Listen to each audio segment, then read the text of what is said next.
Hello प्यारे बच्चों, good morning, good evening, good afternoon and good night, जिस समय आप वीडियो देख रहे होंगे।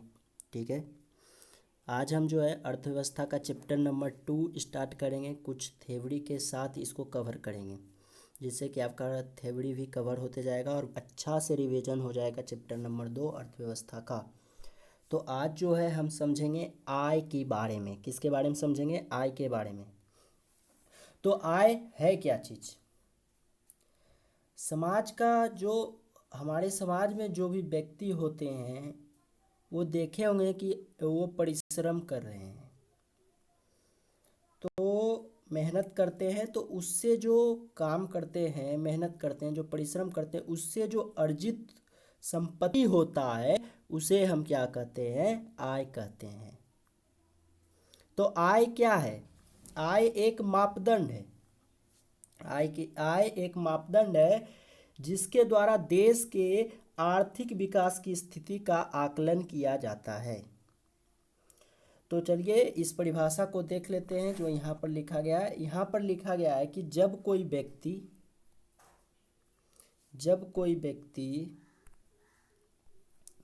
व्यक्ति किसी प्रकार का शारीरिक अथवा मानसिक कार्य करता है और उस कार्यों के बदले जो पारिश्रमिक मिलता है, पारिश्रमिक का मतलब होता है जो उसे मजदूरी मिलता है, जो उसे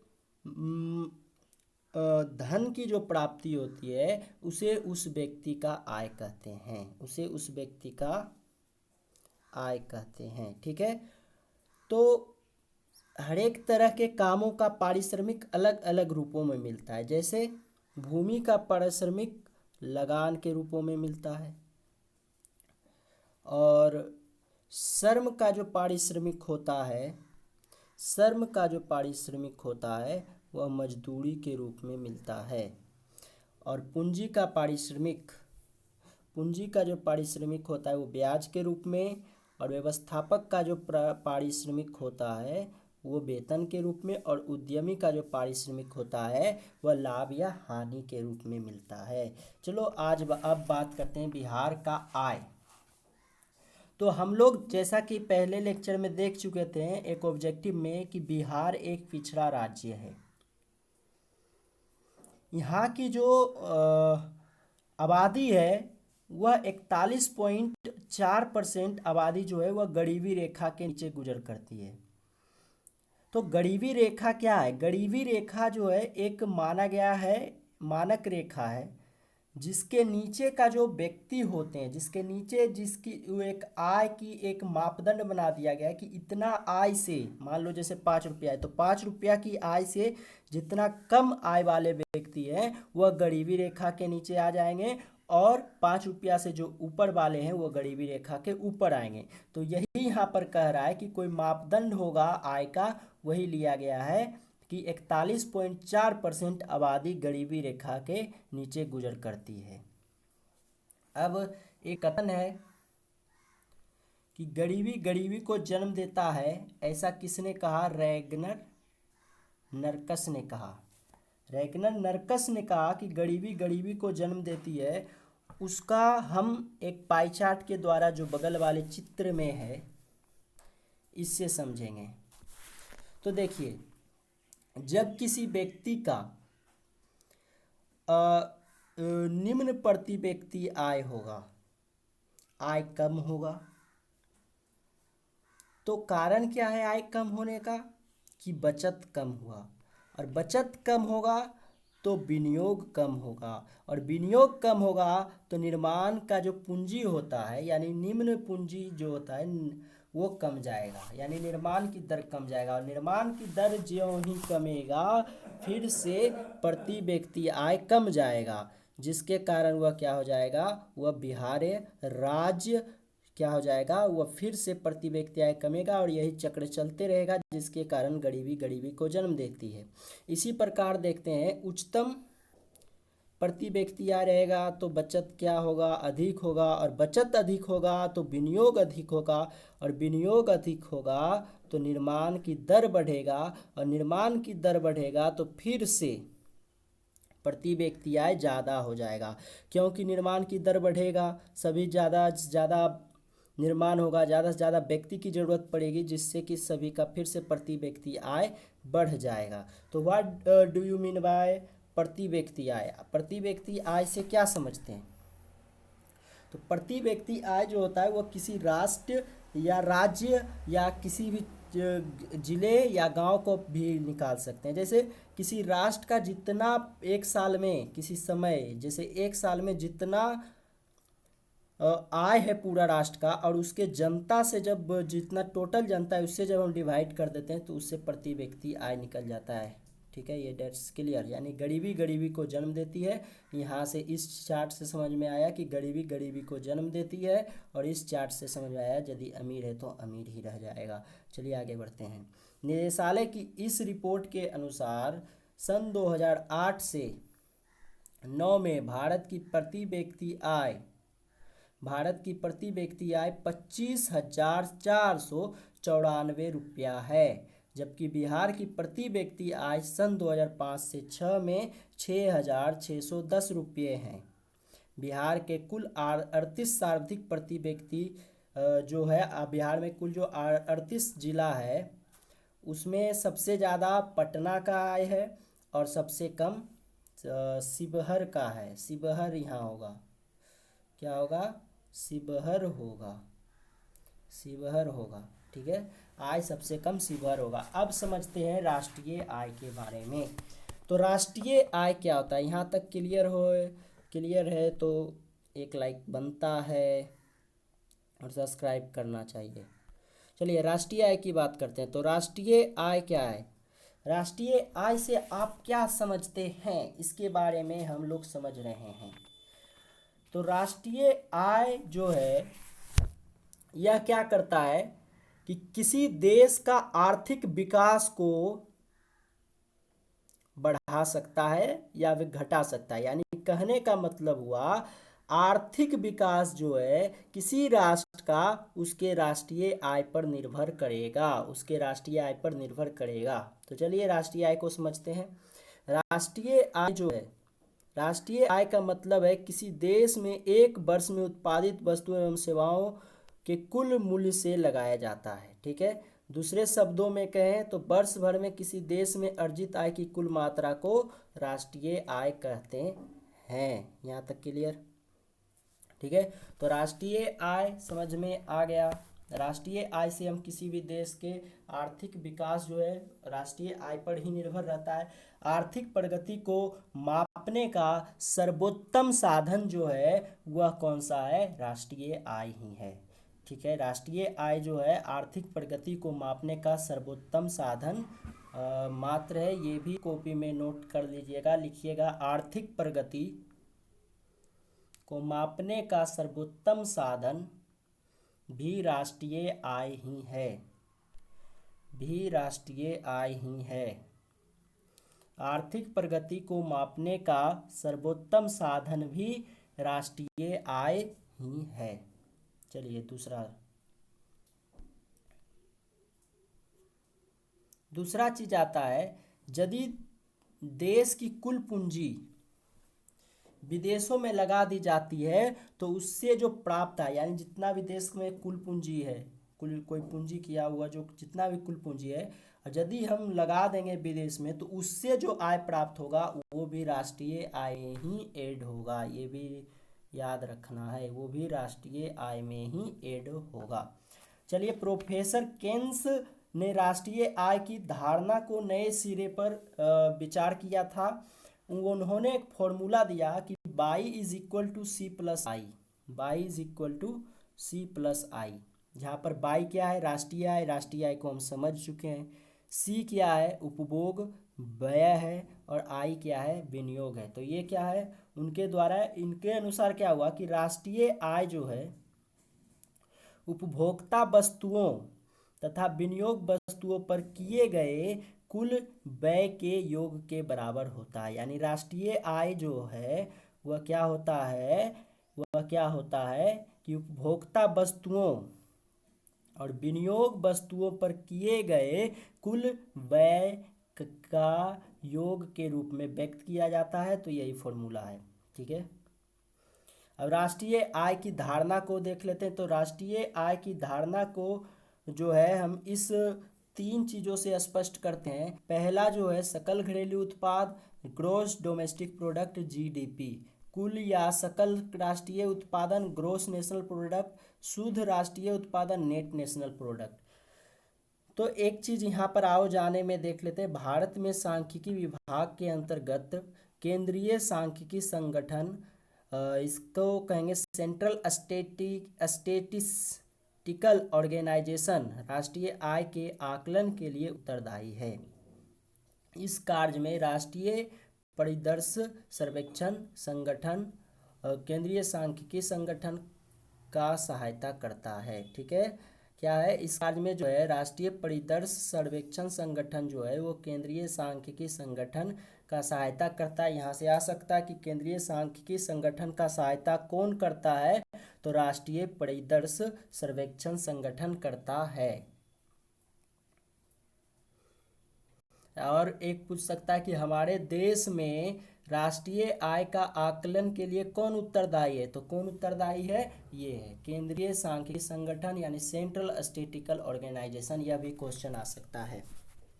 ठीक है, अब सकल घरेलू उत्पाद के बारे में समझे। तो सकल घरेलू उत्पाद जो है वह क्या है। सकल घरेलू उत्पाद है कि यदि कोई देश में किसी दिए हुए समय में यानी किसी दिए हुए वर्ष में जो है वस्तु और सेवाओं की जो कुल मात्रा उत्पादित होती है। ठीक है, किसी देश में किसी दिए हुए वर्ष में वस्तुओं और सेवाओं की जो कुल मात्रा उत्पादित की जाती है उसे सकल घरेलू उत्पाद कहा जाता है। ठीक है, तो यहाँ पर जो है सकल घरेलू उत्पाद का परिभाषा है कि एक देश की सीमा के अंदर किसी भी दी गई समय अवधि में, तो प्रायः हम क्या करते हैं एक वर्ष में लेते हैं, में उत्पादित समस्त अंतिम वस्तुओं तथा सेवाओं का कुल बाजार या मौद्रिक मूल्य उस देश का सकल घरेलू उत्पाद कहा जाता है। यानी कोई देश है उसके अंदर जितना भी वस्तु या फिर सेवा दिया जाता है। सेवा में क्या आता है, जैसे कि हम विद्यालय में पढ़ाई होती है, अस्पताल में देखभाल होता है, यानी यही सब सेवा है जो कि इससे जो आय की जो प्राप्ति होती है वो देश के अंदर, उसे हम सकल घरेलू उत्पाद के अंतर्गत लेते हैं। ठीक है, कुल या राष्ट्रीय उत्पादन भी समझ में आ गया। कुल या राष्ट्रीय उत्पादन क्या है, यानी ग्रोस नेशनल प्रोडक्ट।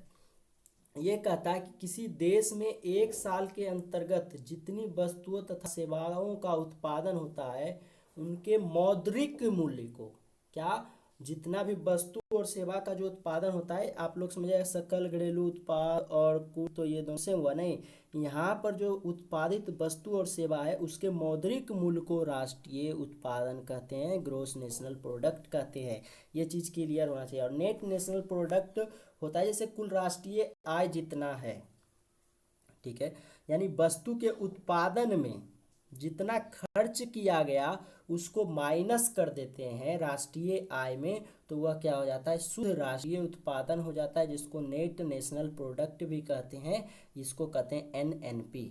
ठीक है, यहाँ तक क्लियर, आगे बढ़ो। भारत में जो है एक दादा भाई नौरोजी थे, जो कि ये हैं दादा भाई नौरोजी को देख लीजिए, यही है दादा भाई नौरोजी। और ये जो हैं इन्होंने ही क्या किया था 1868 ईस्वी में, 1868 ईस्वी में, यहाँ निर्जीव नहीं नौरोजी होगा, क्या होगा, नौरोजी।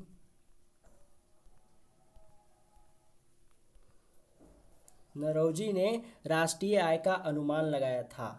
ठीक है, उन्होंने अब सबसे पहले राष्ट्रीय आय का अनुमान, इससे भी एक ऑब्जेक्टिव आया, कौन लगाया, तो दादा भाई नौरोजी ने लगाया। कब लगाया, तो 1868 ईस्वी में लगाया।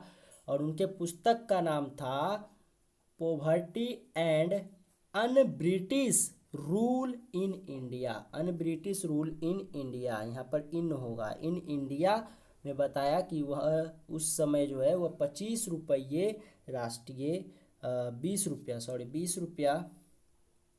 20 रुपया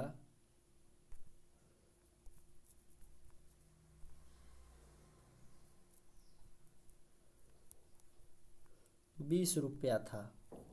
क्या था? 20 रुपये बताया। ठीक है, प्रति व्यक्ति वार्षिक आय बताया कौन? 20 रुपया बताया। ठीक है, अपने कौन से बुक में? Un British rule in India. Un British rule in I poverty and un British rule in India में बताया। ठीक है, रूल इन इंडिया में बताया कि poverty and un British rule in India, ये क्या है? बुक है इनका। और ये कौन है? दादा भाई नौरोजी हैं। ये चीज़ क्लियर होना चाहिए। कौन है? दादा भाई नौरोजी। नौरोजी नौरोजी, ये कौन है? दादा भाई नौरोजी हैं। चलिए अब देखिए, प्रति व्यक्ति आय की बात करें तो इसका जो अंग्रेजी होता है वह होता है per capita income. Per capita income.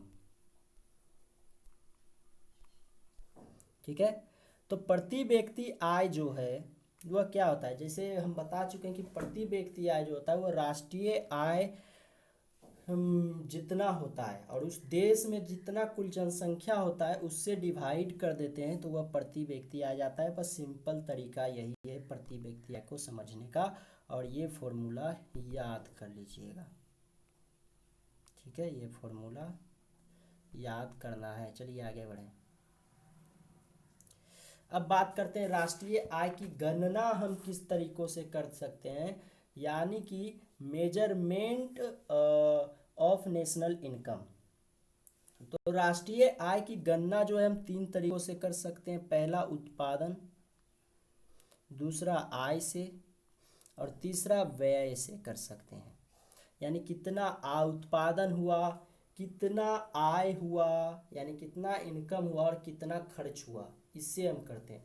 तो व्यय से जो करते हैं उसे हम कहते हैं व्यय विधि, और जो आय से करते हैं उसे आय विधि कहते हैं, और उत्पादन से जो करते हैं, उत्पादन से जो राष्ट्रीय आय की गणना करते हैं उसे कहते हैं उत्पादन एवं मूल्य जोड़ विधि। ठीक है, उत्पादन एवं मूल्य जोड़ विधि कहते हैं। ये चीज़ समझ लेते हैं। अब यहाँ पर जो है जैसे उत्पादन होगा, ये चीज़ को समझिए कि क्या ये कहना चाह रहा है। ये जो चार्ट है, यह चार्ट क्या कहना चाह रहा है? यह चार्ट क्या कहना चाह रहा है? यह कहना चाह रहा है कि जैसे आपका उत्पादन में हुआ, उत्पादन होगा तो आय का सृजन होगा, क्योंकि वो जो उत्पादन के लिए मजदूर काम करेगा और मजदूर को वेतन मिलेगा, तो उससे क्या हुआ? मजदूर को आय हुआ। आय हुआ तो मजदूर अब क्या करेगा? उसका मांग बढ़ेगा कि भाई भोजन करेंगे, या फिर अन्य तरह की मांग होगा, घर बनाएंगे, ये करेंगे। तो उसके लिए क्या होगा कि फिर व्यय होगा। मांग बढ़ेगा तो व्यय होगा, और जब खर्च होगा तो फिर क्या होगा? उत्पादन होगा। फिर से क्या हो जाएगा? उत्पादन हो जाएगा। तो इस कथन से यही स्पष्ट हो रहा है। ठीक है, तो इस चीज को याद रखना है। क्या? उत्पादन होगा तो आय का सृजन होगा, आय का सृजन होगा तो मांग बढ़ेगा, तो फिर खर्च होगा, खर्च होगा तो फिर से उत्पादन होगा, क्यों? उस वस्तु का उत्पादन करना जरूरी है। यदि घर बना रहे हैं तो छड़ का उत्पादन करना जरूरी है, गिट्टी का उत्पादन करना जरूरी है, सीमेंट का उत्पादन करना जरूरी है। इसी प्रकार, ठीक है, और सीमेंट के उत्पादन या गिट्टी के उत्पादन में मजदूर लगेंगे, फिर मजदूर को फिर आय का सृजन होगा, फिर उसे मांग बढ़ेगा, वो खरीदेगा, फिर मतलब बेचेगा, फिर वह क्या करेगा? फिर उत्पादन में वृद्धि हो जाएगा। ठीक है, तो यहाँ से ये समझिए कि राष्ट्रीय आय राष्ट्र के आर्थिक स्थिति के आकलन का सर्वाधिक विश्वसनीय मापदंड है। तो यहाँ से क्वेश्चन क्या पूछ सकता है? राष्ट्र के आर्थिक स्थिति के आकलन का सर्वाधिक विश्वसनीय मापदंड कौन होता है? तो राष्ट्रीय आय होता है। ठीक है, यहाँ तक क्लियर है? चलिए आगे बढ़ते हैं। अगला चीज आ गया, राष्ट्रीय आय की गणना में कठिनाइयाँ क्या क्या होती है? राष्ट्रीय आय की गणना में कठिनाई होता है कि आंकड़ों को एकत्र करने में भी कठिनाई आ जाता है। ठीक है, आंकड़ों को एकत्र करने में कठिनाई आ जाता है। फिर क्या आ जाता है? फिर आता है कि दोहरे गणना की संभावना हो जाए। ये सब कठिनाइयाँ आती है कि भाई किसी राज्य में गया भाई, घर घर जो आता है, जो आपके स्कूल के जो टीचर आते होंगे घर में ये करने के लिए, जो लिखते हैं कि नाम उम जो लिखते हैं, वो सब क्या है, वो सब गणना हो रहा है। ठीक है, वो गणना हो रहा है, तो उससे संभावना है कि वह दोहरी गणना की संभावना भी हो जाए। और उसके बाद मूल्य के मापने में कठिनाई, तो मूल्य के मापने में कठिनाई क्या क्या आती है, मूल्य के मापने में कठिनाई क्या क्या आती है कि आप जैसे समझिए कि आप बाजार गए और एक जगह देखिएगा कि किसी केले का दाम कुछ, मान लीजिए 20 रुपया दर्जन है, तो कहीं आपको 15 रुपया ही मिल रहा है दर्जन। तो इससे क्या हुआ कि इससे जो है कोई कितना रुपया में बेच रहा है, कोई कितना रुपया में बेच रहा है, इससे क्या होगा, दोनों अलग अलग रुपया में बेच रहा है, जिसके कारण हमें मूल्य के मापने में भी कठिनाइयाँ आ जाती है। ठीक है, मूल्य के मापने में भी कठिनाइयाँ आ जाती है। यहाँ तक क्लियर है? चलिए, अब ये समझता है विकास में राष्ट्रीय आय एवं प्रति व्यक्ति आय का योगदान क्या होता है। तो जो विकास की क्रिया होता है ना, जैसे राष्ट्रीय आय में वृद्धि होगा तो विकास ज़्यादा होगा, प्रति व्यक्ति आय में वृद्धि होगा तो राष्ट्रीय आय में भी वृद्धि हो सकता है, राष्ट्रीय आय में वृद्धि होगा तो फिर विकास वृद्धि होगा। ठीक है, तो वो चीज़ इस चार्ट के मत से समझते हैं। जैसे आप समझिए, विकास की क्रिया दो चीज़ों पर निर्भर करेगी, प्रति व्यक्ति आय और राष्ट्रीय आय। प्रति व्यक्ति आय और राष्ट्रीय आय पर निर्भर करेगी। सॉरी, थोड़ा सा फोन आ गया है, इसके थोड़ा सा रोकते हैं। चलिए आइए समझते हैं। ये चीज़ क्लियर हो गया कि विकास की क्रिया में प्रति व्यक्ति आय और राष्ट्रीय आय की बहुत ही ज़्यादा जरूरी है। तो राष्ट्रीय आय में वृद्धि होगा तब पर भी आर्थिक विकास होगा, और प्रति व्यक्ति आय में भी वृद्धि होगा तो आर्थिक विकास होगा। तो ये यदि क्वेश्चन आ जाए कि विकास में राष्ट्रीय एवं प्रति व्यक्ति आय का क्या योगदान रहता है, तो बस इतना ये लाइन लिख करके और ये पाई चार्ट बना देना है। ठीक है, इतना लाइन लिख करके और ये पाई चार्ट बना देना है। ठीक है, ये पाई चार्ट बना देना है, उसके बाद आपको नंबर पूरा का पूरा मिल जाएगा। आगे बढ़ते हैं। आइए, चैप्टर खत्म होता है इसी के साथ, और अब बात कर लेते हैं ऑब्जेक्टिव की। ऑब्जेक्टिव है कि सन 2008 से 9 के अनुसार भारत की औसत प्रति व्यक्ति आय कितनी है, तो वो है पहला ऑप्शन है 22,553 रुपये, दूसरा ऑप्शन है 25,494 रुपये, तीसरा ऑप्शन है 6,610 रुपये, और चौथा ऑप्शन है 54,860 रुपये। तो भारत के आप पढ़ चुके हैं, अभी तुरंत ही पढ़े हैं, तो कितना है, वह है ख ऑप्शन आंसर हो जाएगा। ठीक है, इसी के साथ तो इसका आंसर क्या हो गया, 25,494 रुपया। प्रति व्यक्ति आय भी समझा चुके हैं। ठीक है, प्रति व्यक्ति आय क्या हो गया, जितना भी राष्ट्रीय आय होता है और राष्ट्र में जितनी जनसंख्या है, दोनों को डिवाइड करने पर प्रति व्यक्ति आय आ जाता है।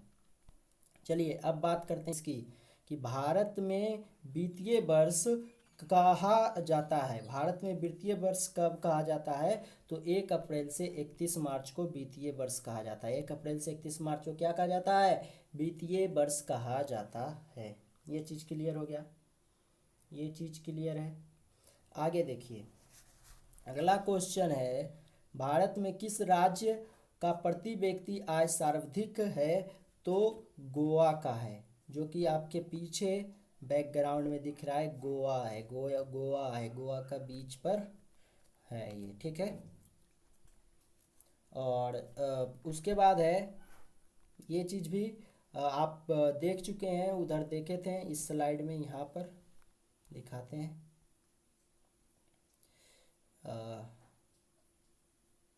देखिए कहाँ गया,